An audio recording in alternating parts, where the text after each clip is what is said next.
apparently they had an alternate ending planned, or at least storyboarded, for Friday the 13th Part 6, and it is definitely alternate. There's no denying this. Whoever decided to voice act the dialogue from that lost scene, and is that in a script? Do we have a script somewhere? Do we have a photo of a script with those lines on it? It's very intriguing. But the voiceover work was good. It sounded like the character who plays the cemetery groundskeeper. Well, I do have Friday the 13th Part 6 script, so here we go. You could yoink it up there. And what was drawn was really cool. And they don't... The video you linked me to says Elias, but I think because we know his name ends up being Elias. The dialogue all says Mr. Voorhees. Mr. Voorhees, yeah. And oh my God, Jim, it's in the fucking script. What? It's in the script. Okay, pause now. You got to paint me a picture. So, just really quick for anyone that needs a refresher, the movie ends with Tommy and Jason fighting. He gets the chain around Jason's neck, tied to the rock, so he sinks to the bottom of Crystal Lake. He sort of pulls Tommy down and catches a propeller to the chin, and it sort of breaks his neck, I guess. And then he's floating down there. And I think the very last shot in the movie is him opening his eye? Yes, it is. Okay. So that's what we get in the cut that we've all seen. So where is this in the script? Before that or after that? So the script ends similar to the actual film. You've got Tommy and you've got Megan, and Tommy says, "It's over, Megan. It's finally over. Jason is home." Which is great. I love that line. That's a great line. That's where he belongs, in the fucking water. Wide on scene behind group, we look over the shoulders of Tommy, Megan, and the kids as they stare at the now peaceful lake, which that would probably lead into the actual ending in the movie where he opens his eyes under the water. But it fades out right there. Is the movie over? Apparently fucking not. Fade back in. Exterior cemetery. Subjective moving camera. That's weird language. Slowly we head between the tombstones, stalking the old caretaker, Martin. He is bent over, pulling weeds. We come closer and closer, then finally stand towering over him. He senses us and turns around, startled. So we get a first-person POV of Mr. Voorhees, and he's huge. So he has to look down on this caretaker. I love that right off the bat. I love that Mr. Voorhees is massive. Another angle on Martin. He climbs nervously to his feet, quickly dropping the weeds. Martin says overly friendly, "Hey, you frightened me. I was just, cleaning up the place, So basically what you get in the video, please watch that video. Over the shoulder of the stranger on Martin, they're calling him Stranger. All we see is a dark suit and longish red-gray hair. The way Martin looks up at him, we know he is hiding true terror of this mysterious stranger. Nice to see you again, Mr. Voorhees. Haven't seen you in Forest Green in quite some time." There is only a deathly silence from the nefarious man. And he says the same thing in the video. "I've been taking real good care of your wife and son's graves. Go look. You'll be real pleased." Martin forces a grin to cover his fear. Angle on Mr. Voorhees' hand. It reaches into his back pants pocket and withdraws a small wad of money. The gnarled hand gives it to Martin. Martin obsequiously accepts his payment. That's a word they hit me with. He practically genuflects before him. "Thank you, Mr. Voorhees. Thank you. I'll leave you in private, like you like. Okay, bye." He takes his earning and dashes away, probably to the liquor store. Yeah. Angle on the lawn. Mr. Voorhees' black shoes head toward us and stop. Slowly we tilt up towards his face. Just as we reach his chest, angle over his shoulder onto the two graves. We recognize them from before. Of course, they are his wife and son, Jason's. He stands menacingly over his family's resting place. Does he sense something is wrong here? Extreme close-up of his eyes. They stare down at his son's grave. These eyes are truly evil, cold, dark, demonic. Then the worst happens. They slowly look up at us.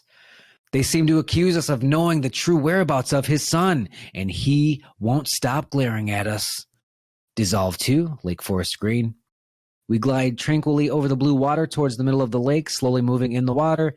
It seems we are about to descend into it, but Jason emerges at us. We pull back a bit. No, it's only his infamous mask. Freed from its wicked owner, it floats peacefully along the old crystal lake. For now. Woo! Whoa. Imagine you're Paramount and they're pitching you, the writer or the whomever is pitching you this. You probably get to that part and you're like, we're getting a little too deep for Friday the 13th right here. I don't agree with that. I think you set us up for more sequels. I love you. And you can have your cake and eat it too. You can have you do exactly that. They're victorious in the water. Tommy and Megan, great. Cut to this cemetery thing with Mr. Voorhees, even better. And then let's shoot on back on over. Underwater Jason, open eye. You can still have all those things. They should have fucking filmed this. They fucked up. Ugh. I think it would have been awesome. What do you think of the ending in the script where we go back to the water and his mask floats up? Do you think that's too subtle? Yes. Or yeah, they didn't like that. I think that's too subtle. I would like to see his eye needs to open up. Maybe you see Mr. Voorhees grab the mask out of the water and he puts the shit on. Jesus. Tommy grabs it and puts it on. Oh, we did that already. After all these years, the fact that we can still find new shit like this is bananas. It's fantastic. I don't like the eye-opening thing, though, in the original movie because I don't like being lied to. It's one thing if you axe him in the head and he's not dead. It's one thing if you shoot him and he's not dead. You machete him in the side of the face and then you raise him from the dead or something like that. I don't feel betrayed. But when you tell me the lake is cursed, it's magical, if we send him back to where he came, then he's defeated. Then he opens his eye. It's like, Jesus, you just defeated him. Yeah. Nothing had to bring him back. He's just really not dead. What is this, the Chucky TV series? Let it breathe.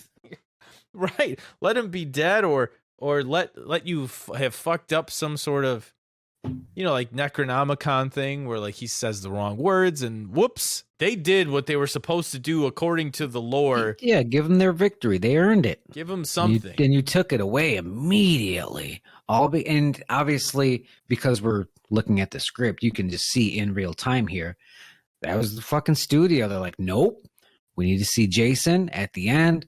Eyes open. It's got to be known. He's coming back better than ever and mad maybe. Ooh. Yeah, that is a bit of a bummer there. But I am over the moon about this Mr. Voorhees shit. That is some ballsy stuff right there. And clearly part of the zeitgeist of the film series, because you and I didn't know about this until very recently when we were pitching where could you go with sort of maybe a Friday the 13th prequel, something like that.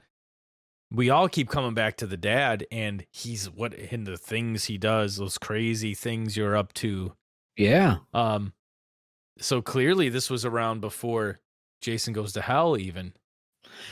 And I know this was obviously never filmed, but this is canon to me. It's in the script. We get both. We get Open Eye Jason, but the night before, the day before, whatever the fuck. This scene totally happened, and that's great. This gnarled hand, his black boots, and he's just hulking figure. So that's where he gets it from. And it's got like a conspiracy thing, which we always get into with Halloween, Thorn and the Loomis and these doctors, and these secrets.